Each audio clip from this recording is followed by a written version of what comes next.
Egg role செய்ய போகிறோம். அதுக்கு 6 முட்டையை வேக வச்சு எடுத்து உரிச்சிக்கிட்டு வெந்த முட்டையை இந்த மாதிரி சீவி எடுத்துக்கிறணும். அடுத்ததாக ஒரு கடாயை எடுத்து அதில் 4 ஸ்பூன் எண்ணெய் விட்டு எண்ணெய் காஞ்சதுக்கப்புறம் 1 ஸ்பூன் சோம்பு போட்டு சோம்பு செவந்ததுக்கப்புறம் 2 மீடியம் சைஸ் ஆனியனையும் ஒரு சின்ன பச்சை மிளகாயும் கட் பண்ணி அதையும் சேர்த்துக்கிட்டு இதோட கருவேப்பிலையும் சேர்த்து நல்லா வதக்கிக்கிடுவோம். இப்போ கருவேப்பிலையும் சேர்த்து வதங்கினதுக்கப்புறம் 1/2 ஸ்பூன் இஞ்சி பூண்டு சேர்த்து அதையும் பச்சை வாசனை போகிற வரைக்கும் நல்லா வதக்கிக்கிடுவோம்.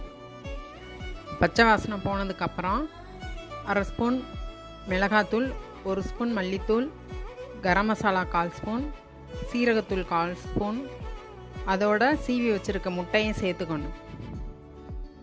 இதை நல்லா கிளறி விட்டு இது கொஞ்சம் கிரேவியாக இருக்கிறதுக்காக லைட்டாக கிரேவியாக இருக்கணும், ரொம்ப இருக்கக்கூடாது. அதனால் கொஞ்சோண்டு தண்ணி சேர்த்துக்குருவோம்.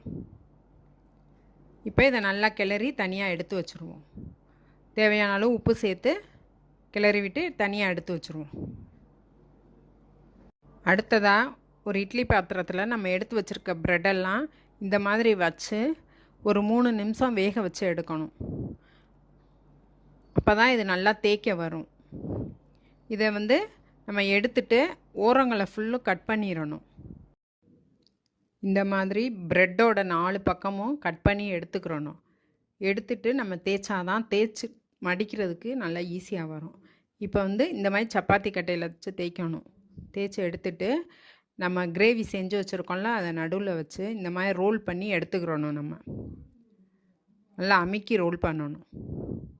அடுத்ததாக இந்த ரோலை கார்ன்ஃப்ளவர்லையும் அரிசி மாவுலையும் பெரட்டி எடுத்துகிட்டு இந்த மாதிரி ப்ரெட் க்ரம்ஸ்லையும் போட்டு எடுத்துட்டு தனியாக இதை ஒரு பிளேட்டில் எடுத்து வச்சுக்கிறணும். நம்ம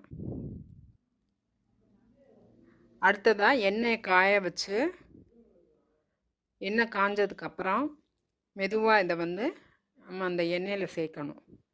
சேர்த்து மீடியம் ஃப்ளேமில் வச்சு பொன்னிறம் ஆகிற வரைக்கும் வறுத்து எடுத்துக்கிறணும். இப்போ நம்மளோட எக் ரோல் ரெடி ஆயிடுச்சு. ரொம்ப டேஸ்ட்டாக கிறிஸ்பியாக கடையில் வாங்கின மாதிரியே இருந்தது. எங்கள் வீட்டில் எல்லாருக்கும் பிடிச்சிருந்தது. இதே மாதிரி நீங்களும் செஞ்சு சாப்பிட்டு பார்த்துட்டு கமெண்ட் பண்ணுங்கள்.